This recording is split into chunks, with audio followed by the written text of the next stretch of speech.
Bien-aimés dans le Seigneur, nous nous retrouvons encore pour une nouvelle émission sur TV Eloïka. Et le titre de l'émission est Dans la présence de Dieu. Aujourd'hui, c'est dimanche, nous allons décortiquer les différentes œuvres de notre frère, le frère Michel Balenda, please. J'allais l'appeler en anglais, le frère Michel Balenda. Et on y va, on commence avec le premier titre. On y va.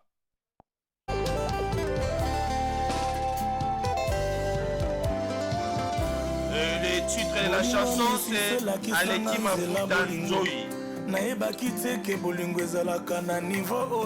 Là on commence déjà avec le premier titre du frère Michel Balenda et le titre Bakenda Please et le titre de la chanson est Aleki Mafuta Nzoi. Et nous sommes sur TV Eloïka. Vous pouvez nous suivre sur notre chaîne YouTube. Vous pouvez nous suivre dans d'autres plateformes social network comme Facebook. Sur notre page Facebook, c'est toujours TV Eloïka. Et sur WhatsApp, c'est toujours TV Eloïka. Et on y va.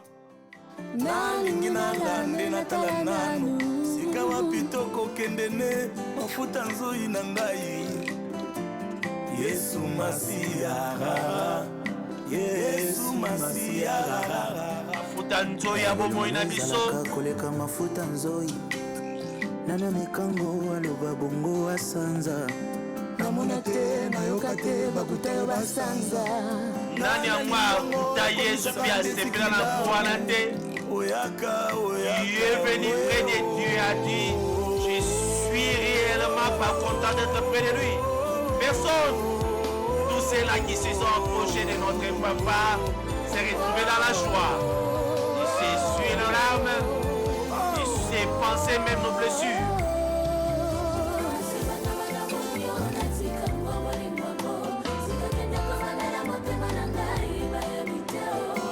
Mafuta nzoi.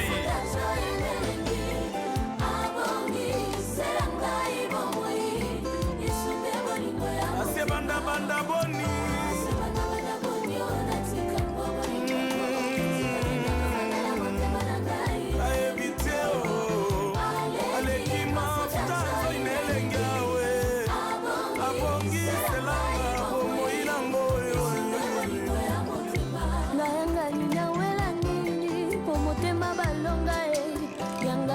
À la vie et commencer à Yesu.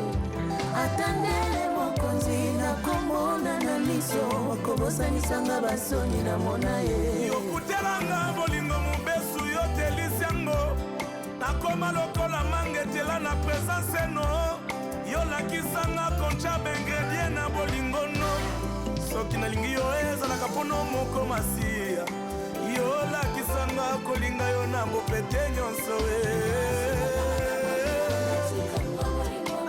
Moko maya mwana banda na moko comprendre nga pardon. Sabelenga we, selanga ibumo yawe, ase banda banda boni. Mafuta nzoi, aleki mafuta nzoi na elengi.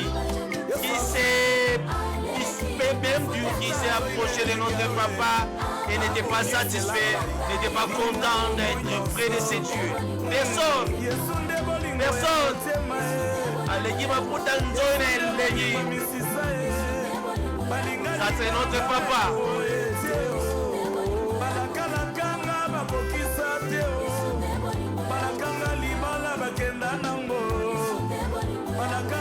Sunga bakenda nango balakanga posta ministre bakokisa teo napesa biloko baloba bakokotenga depute mena suka na tela miso.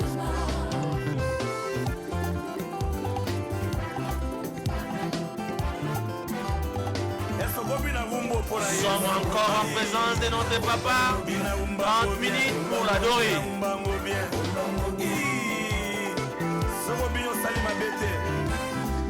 Mutu aza na vola wana okomatisa volume wana makasi te toyoka bien ai nayoka binarumbango bien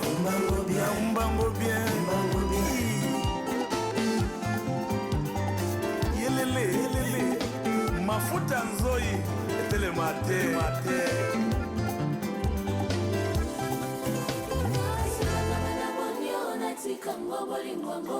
on va encore prendre notre titre, toujours avec le frère Michel Bakenda et Ratakate. Et on y va.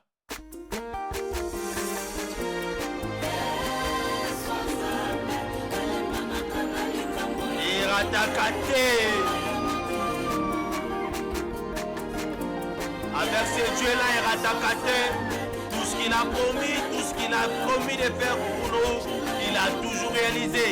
Aratana Nouté.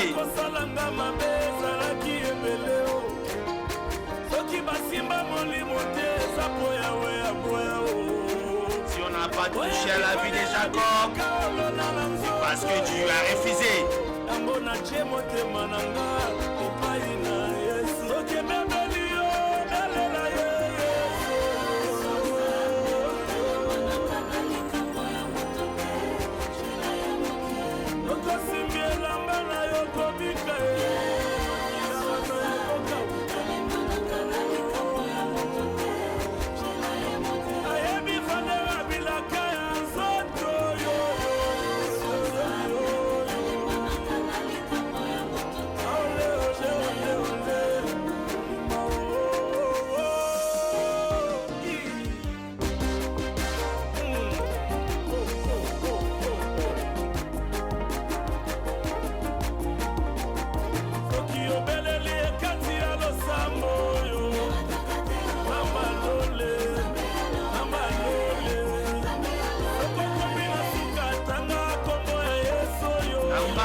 Ce Dieu-là sait faire même tomber nos montagnes.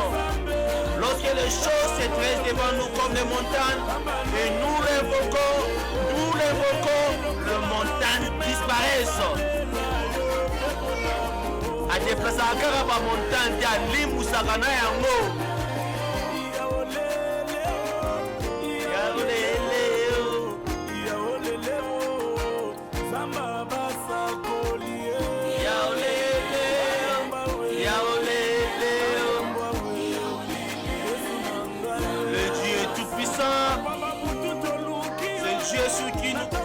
Déposer notre espoir.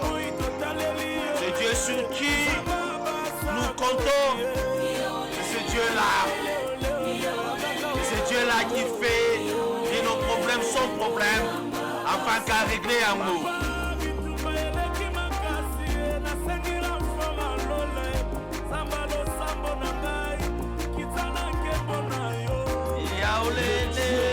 Par le feu, le véritable Dieu.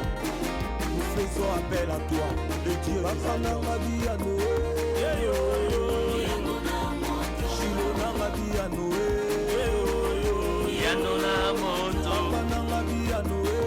Namba solution, namba problème, solution. Lorsqu'il entre en jeu, même nos problèmes qui n'ont pas de solution trouvent des solutions en eux-mêmes. Alors, c'est comme il y a un alignement. Sans même dire quelque chose, nos problèmes disparaissent.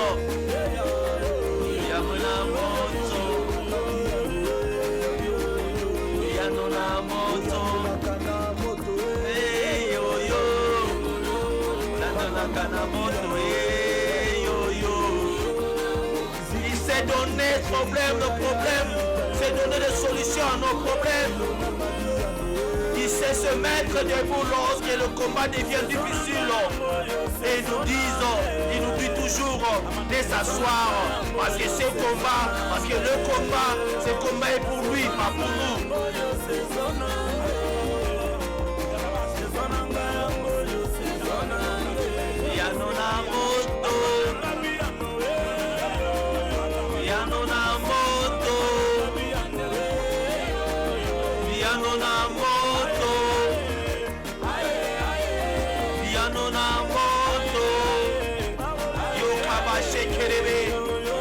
C'est Dieu puissant, c'est Dieu qui parle, c'est Dieu qui sait réellement faire taire nos ennemis. C'est là qui pointe les doigts vers notre direction. Il est celui qui se met entre nous comme un mur. pour empêcher nos ennemis de nous atteindre.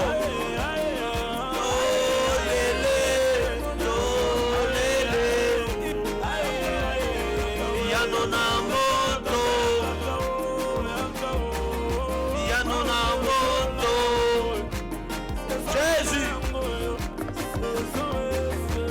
saison à biso, ça c'est notre saison.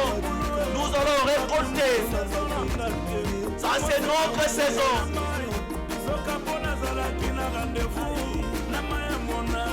Tu as un rendez-vous pour être au nouveau travail. C'est ta saison. Reçois ce boulot au nom de Jésus.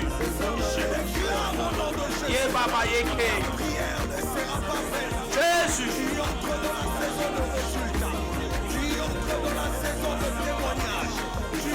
Ça c'est ta saison.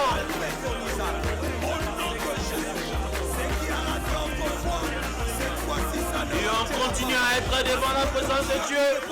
Nous prenons notre titre vers toujours le frère Michel Bakenda. On y va. Pardon à eux, Zachary. Dans la présence de Dieu. Nous allons adorer ce Dieu.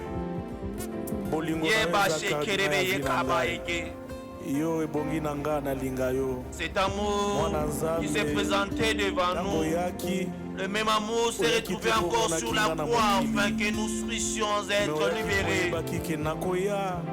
Dieu qui a fait de nous ce que nous sommes aujourd'hui, qui est comme toi, qui est semblable à toi. Lorsque nos problèmes nous bousculent, lorsque les choses nous empêchent même de voir à 1 mètre de nos yeux, tu es ce Dieu qui vient, descend et ouvre nos yeux. La solution, c'est toi, qui est semblable à toi, Jésus. Amen. Alléluia. Qui s'est sonné dans ngai. Zamba apesaka solution bisika. Solution ezalité. Nous nous approchons de toi. C'est Dieu merveilleux. C'est Dieu merveilleux. C'est Dieu merveilleux. Qui a quitté le ciel. Qui a accepté d'être humilié.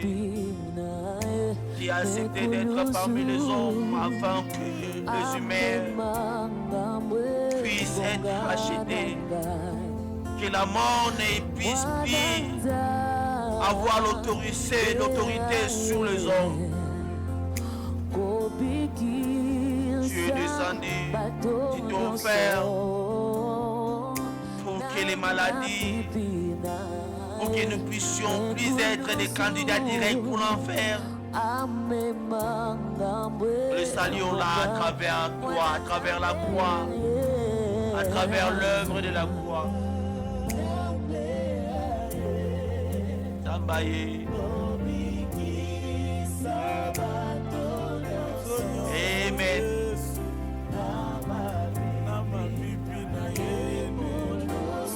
Amen. Avec ce blessure, nous l'a reçu à travers la croix. Dans ce blessure, nous avons trouvé la vie. Dans ce blessure, nous avons trouvé la guérison. Dans ce blessure, nous avons des solutions à nos problèmes. Amen. Aswa bangambo na biso. Amema bangambo na biso. Amema bangambo na biso. Makambo ya bakotungisa biso, bakoningisa biso. Yo Yesu mema yango na efulusu. Nani lokola yo Shilo. Ye baba yeke. Na mabota la yo papa mon Dieu. Omema bangambo na biso Jésus.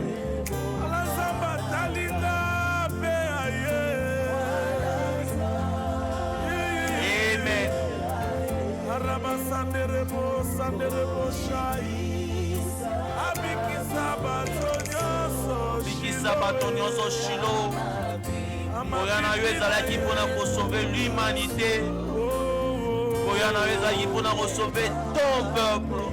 Le peuple que tu t'es choisi. Moto atongama salama na lolenge na yo. Mona ebandeli tango sali moto na lolenge na yo. Moto azali miroir na yo azoko refléter yo Jésus. Cet homme que tu as créé Jésus est tombé dans le péché. Dans le jardin d'Éden. Fallait les racheter. Fallait qu'on soit fallait qu'on paie ça et les sous pour soit qu'il y a à travers pour moi il y a qui Jésus. Pour donner la vie. Pour racheter cet homme. Toi le grand Dieu. Tu es descendu Jésus. Au Kiti. On dit Makili Waya Soni. Liwa ya basumuki alors que liwa ekuluzu esalamaki na Israël mpona basumuki moi tu es sans péché ozalaki na lisumu te Jésus. Tu as accepté cette humiliation. Tu as accepté d'être cloué comme un pécheur alors que tu n'as jamais péché.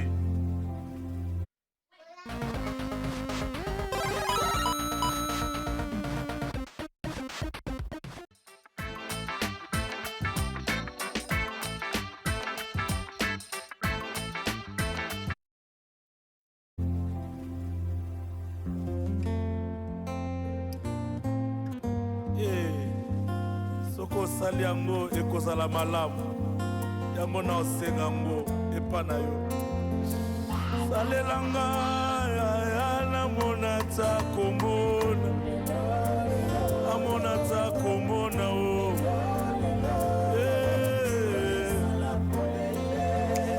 salelanga kasi namona ta mbaloyo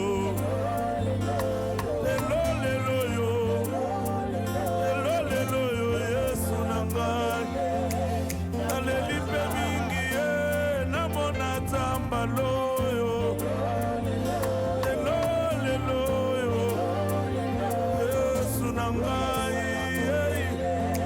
naluka yo mpe mingi namona tamba loyo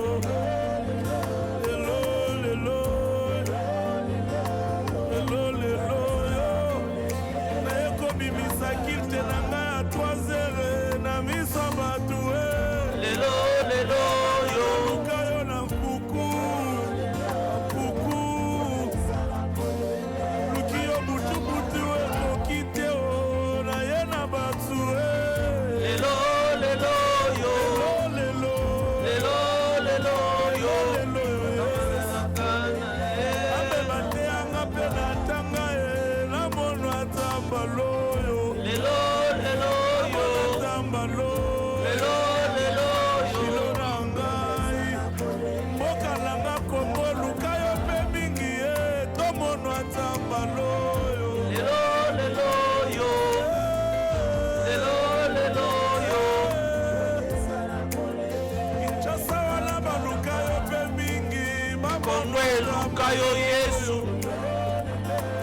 Le Congo a besoin de toi, Jésus. Nous voulons te voir, Jésus. L'Afrique ici a besoin de toi, Jésus. Nous voulons te voir, Papa, mon Dieu, le Dieu solution. We want to see you, Jesus. Let us be close to you, Jesus. Let us be able to see again your presence in our lives.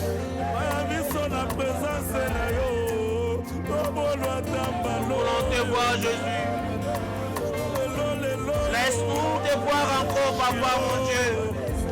Lorsqu'il y a ta présence, Jésus, c'est la puissance totale du diable. Lorsqu'il y a ta présence dans nos vies, tu changes nos identités, Jésus. Tu changes nos identités, Papa, mon Dieu. Ayo bazalaka pene na yo bazwaka lolenge na yo Yesu bazwaka forme na yo Jésus. C'est ainsi que les gens pouvaient dire de Pierre, tu ressembles ressembles à ce Dieu. Tu ressembles à Jésus. Atako Pierre abandaki kokima pe kowangana. Kayebi Yesu te. Dans le fait que Batouana baki tout autour na yo près de toi Jésus, tes disciples. Bakomaki na forme na yo, lolenge na yo. Des ponts de couverture de pierre. Oza lolenge moko na yo. Tu ressembles, tu as la forme. Yokomaba shekelebeke. Présence na yo likolo na biso Jésus, toza lolenge na yo. Tozwa ton identité. Lelo yo. Yokaba shekelebeye kabaeke. Nayoka yo Yesu. Namona yo Yesu. Lelo yo namona yo. Namona takomona.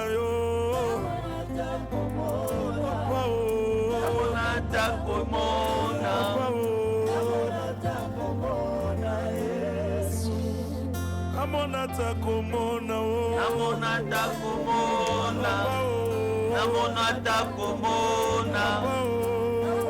takomona.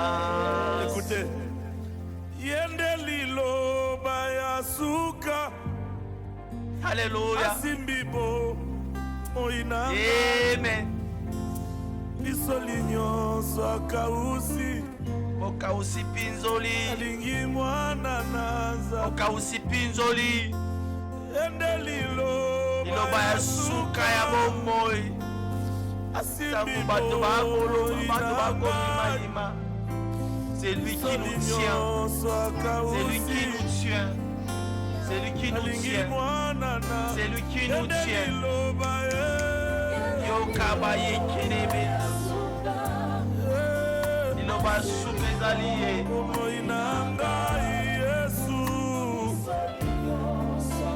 Iloba Soumezalié. Lorsqu'il parle, lorsqu'il dit, les choses changent. Lazare Nakunda. Akopola. Bato bakoluka Yesu akomona na te.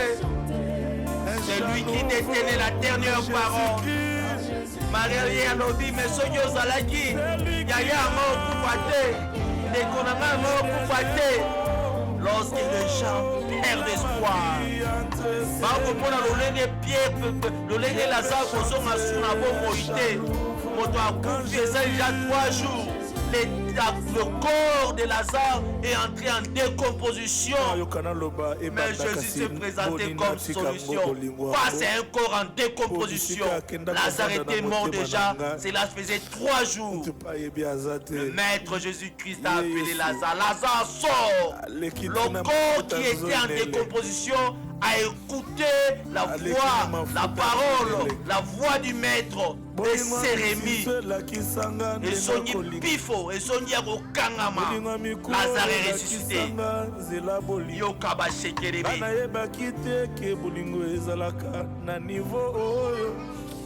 Amuna ngaye tovanda no lisusu. Amuna ngaye. Amuna ngaye tovanda no lisusu. Tu as tant aimé le monde qu'il a envoyé son Fils unique afin que je sois racheté. Nous parlons de cet amour. Bolingo na ngai, bolingo na ngai, bolingo etika lola, bolingo etika lola, etika ba honneur. Etika ba honneur. Bolingo ekita na se. Bolingo lukange lebite. Il faut asoma masumu na mwana oyo. Bolingo ematana ekuluzu.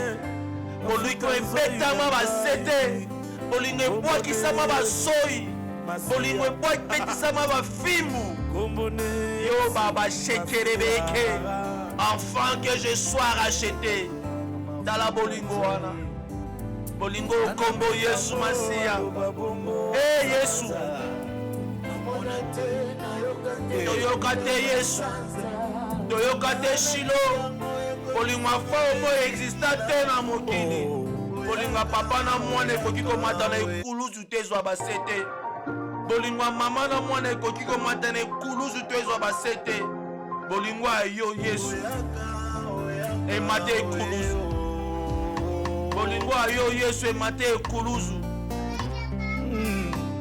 Ase banda boni onatika ngo bolingo ngo. Banda boni natika bolingo yo.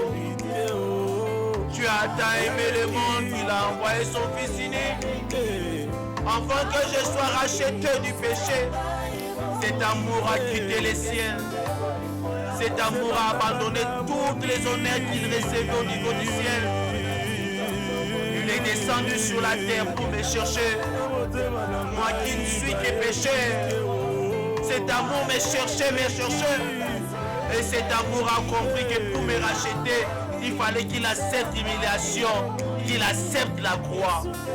Cet amour n'a pas seulement accepté la croix, cet amour a accepté l'humiliation. Le gens a craché sur cet amour. Il a accepté les cheveux. Il a accepté des blessures. Afin que moi je sois racheté, ça c'était le prix du rachat. Je parle de cet amour-là. Je parle de Jésus-Christ. Mon père ne peut pas accepter quitter l'humiliation. Mon père ne peut même pas accepter de mourir et d'accepter la croix. Mon amour, merci pour cela, Jésus.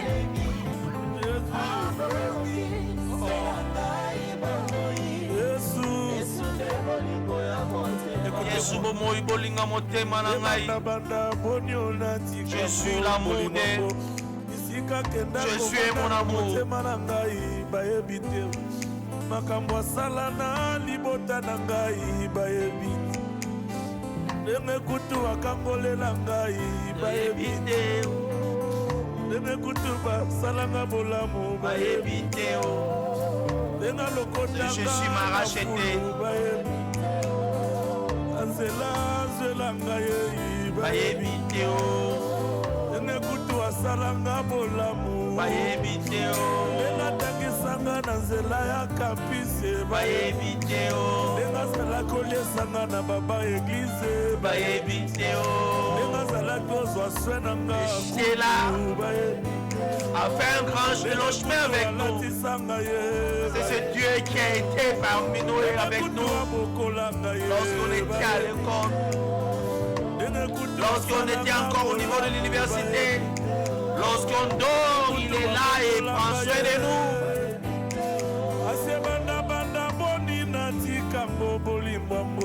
On ne sait pas abandonner cet amour. On ne sait pas abandonner notre Dieu. On a une histoire en commun. On a une histoire en commun avec ce Dieu.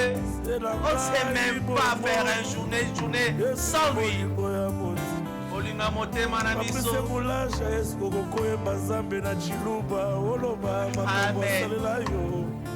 Amen.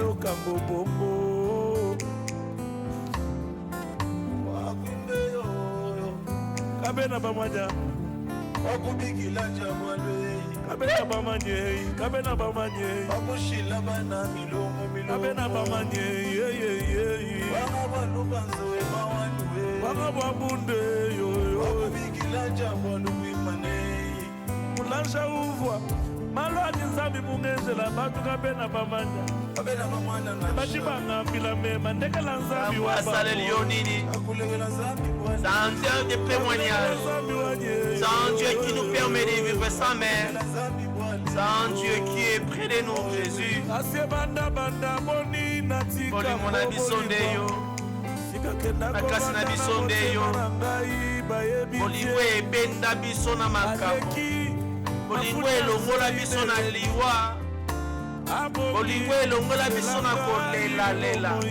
Na lobi oyo eza ya koningana na baproblème. Ntango molili ezalaka liboso na biso, tokomona lisu liboso te, tokolelalela. Bolingo yake epesi solution. Bolingo yake epesi solution. Aleki mafuta nzoyi na elili.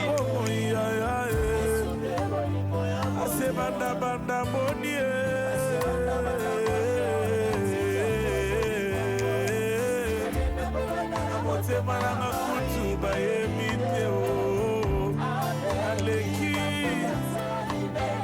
ai abongisela ngai Yesu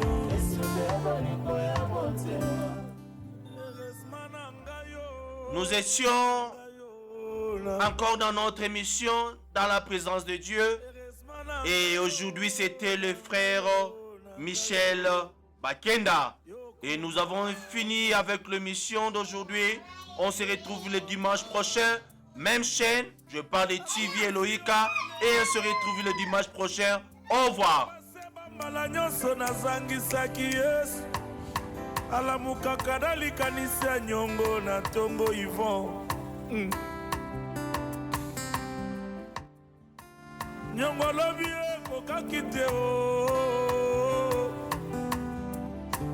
zembo na yembi ekoki pe te o albome na bimisi ekoki pe te o